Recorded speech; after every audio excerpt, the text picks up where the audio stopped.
1986 жылдын 26 апрелинде түн жамынып тынч жаткан дүйнөнү таң эрте күтүлбөгөндөй жарылуу ойготкон. Советтик Украинадагы Чернобыль атомдук электр станциясындагы 4-чү блок жарылган. Ал бир көз ирмемде гана эмес, ондогон жылдарга созулган трагедиянын башаты болгон. Радиациянын таасири менен адамдардын өмүрүнө, тагдырына, ден соолугуна доо келген.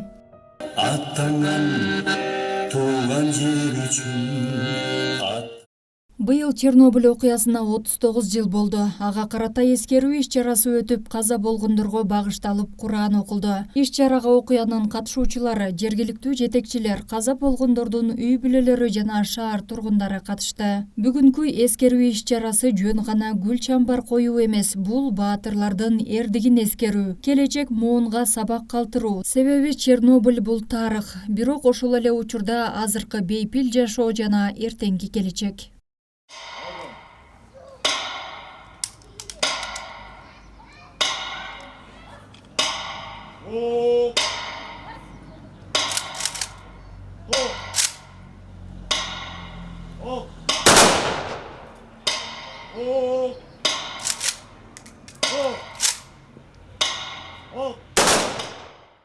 Өздөрүнүн ден соолугуна аябастан ошол мезгилде ошол ата мекенин чакырган чакырыгы боюнча ошол жерге барып өзүнүн аскердик милдеттерин аткарып келишкен.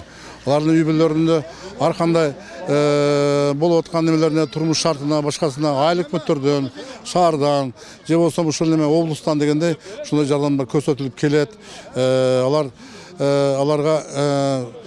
мамлекет тарабынан компенсациялар дайыма төлөнүп келет. Азыр бизге жакшы кабар келди. Азыр президент дагы жаңыдан коюп туруп компенсациясын 3 миңге көтөрүп берип атат. 10 миң болот мындан кийин. Балдарга дагы ушунча 5,5 миң сом кошуп берип атат. Ушундай жаңылыктар биз үчүн жакшы кабарлар келип атат.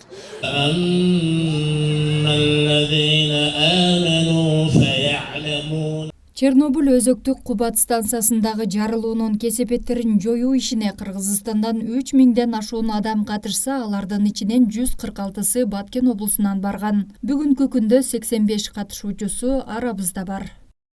Барып 6 ай ошол жерде служба кылып, неме катары жүрүп келгенбиз. 6 айдан кийин гражданский жерге келгенден кийин анан онун немеси билине баштады. Кесепеттери ооруп, башка болуп, мынамын акыркы немелери билгизип жатат өзүнүн кесепеттерин. Жеңилдиги бар, энди кайсы эле нерсе болсо жеңилдик менен болот.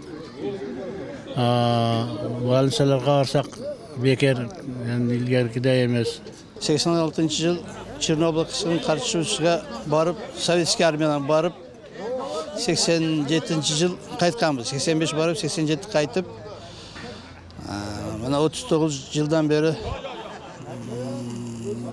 жүрөбүз. Бирок бизден потери комиссия экөө кайтыш болуп кеткен. Апатка катышкандар өмүрүн тобокелге салып, бүтүндөй Евразияны радиациядан сактап калышкан. Мындан улам алардын эрдиги тарыхта калды. Бирок көпчүлүгү ошол окуянын кесепетинен эрте дүйнөдөн өтүшкөн. Катышуучулардын айрымдарына медаль тагылган, бирок алардын көкүрөгүндөгү эң оор сыйлык жаракат алган жүрөк, кыйналган дене унутулгус элес калды. Айсулуу Абдилаким кызы, Расул Акматов, жаңылыктар.